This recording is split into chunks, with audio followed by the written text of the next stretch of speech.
The Tao of Self-Confidence, episode 677.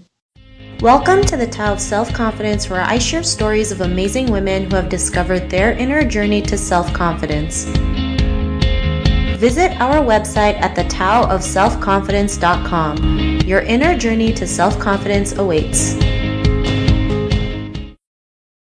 Well, hello, friend. Welcome to the Tao of Self-Confidence, where I share stories of amazing women who have discovered their inner journey to self-confidence. I'm your host today, Sheena Yap Chan, and today I have a phenomenal lady on the show today. She is a speaker, a beauty business coach, the founder and lead artist of Sheila Bella Microblading, and also the host of the Pretty Rich podcast. And I'm really excited to have her on and share her story with us today on self-confidence. So without further ado, I'm going to introduce you to Sheila Bella. Sheila, how are you today? Maybe you can fill in a little bit more about yourself to the listeners.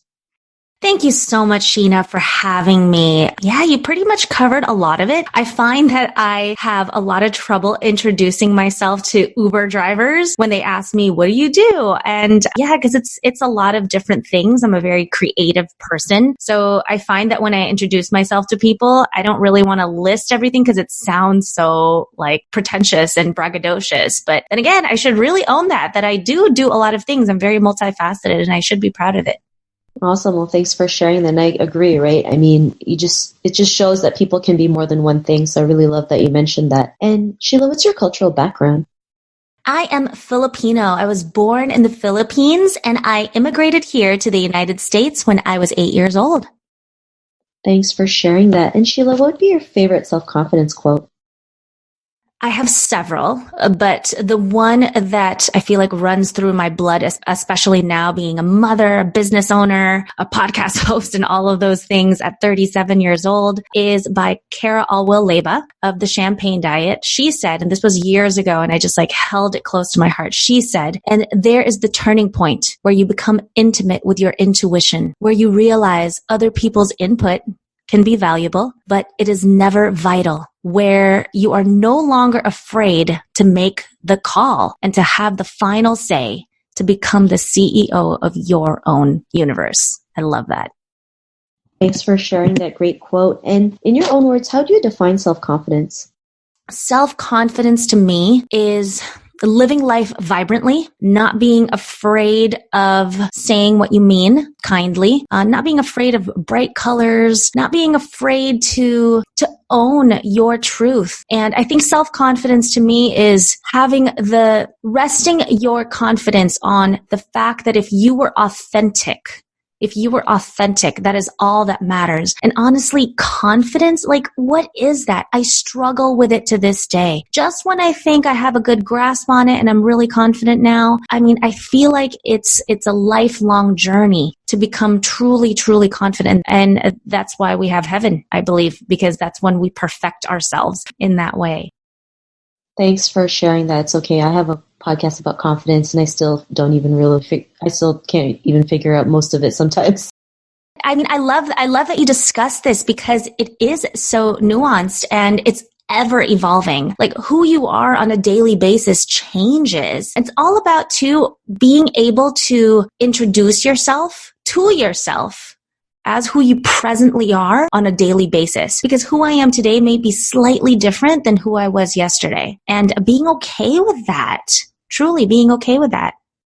I totally agree. Well, thanks again for sharing that great definition. And Sheila, what was your life like before your discovery of self-confidence? Before my discovery of self-confidence, I was very much in my head. I was more inward, actually. So I would say that I was more selfish. I think a lot of depressed people, myself included back then, my depression came because I had no purpose for others. Once I became more others-centered, I found my confidence, I found my value, my worth, and I became no longer depressed. Thanks for sharing that. And I love how you mentioned being others-centered, right? Because when you have like a purpose that's bigger than yourself or that can fit everybody in, it really does give you that confidence because it's not just about you anymore. There's other people in it that want the same thing as you, that want something for the better. And no matter how many times people knock us down or, setbacks whatever roadblocks we go through, we just keep trekking because we know that it's not just about us. There's a bigger outcome out of this. And, the universe has our back, so everything will fall into place. And, because of your realizations of being other-centered, what's your life been like now?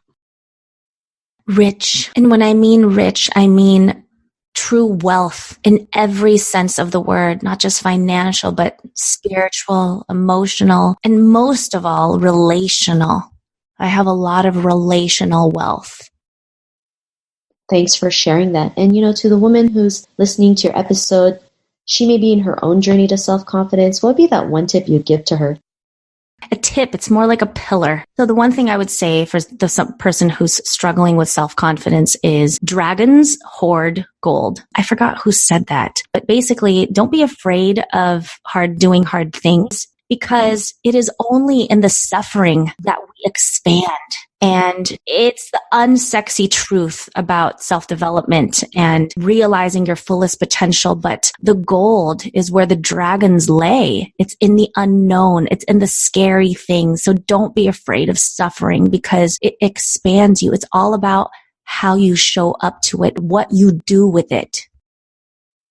Thanks for sharing that. And I totally agree. Sometimes we just got to do the hard stuff. We just got to push through it because, they say like the grass is greener on the other side. And it really is. We just have to realize we have that confidence to accomplish it, right? No matter how difficult it may be, we just know we are capable to do it. So I really love the tip that you mentioned. And if our listeners wanted to get to know a little bit more about you and what you do, or check out some of your work or your podcast, is there any links or social media profiles we can connect with? Definitely. I love Instagram. It's my favorite. And just so you guys know, I answer to every single direct message, or I try to. And you can find me on Instagram as @real Sheila Bella. And also you can search for my podcast on iTunes, Spotify, Google Podcasts. It's called Pretty Rich Podcast. Awesome. Well, thanks for sharing that. To our listeners, if you want to connect with Sheila, you can also head on over to the taoofselfconfidence.com and search for Sheila's name. Her show notes will pop up along with everything else that we talked about. And I really just want to thank Sheila today for taking the time to share her story and tips with us on self-confidence. So thank you so much, Sheila. Thank you so much for having me, Sheena. Not a problem. It was really great having you on the show. And to our listeners, be on the lookout for another new episode of another amazing woman's journey to self-confidence. And we'll talk to you soon. Bye for now. Thank you for tuning in to another amazing episode of The Tao of Self-Confidence. Visit our website at thetaoofselfconfidence.com to check out cool resources, blog articles, show recaps, and so much more. Your inner journey to self-confidence awaits.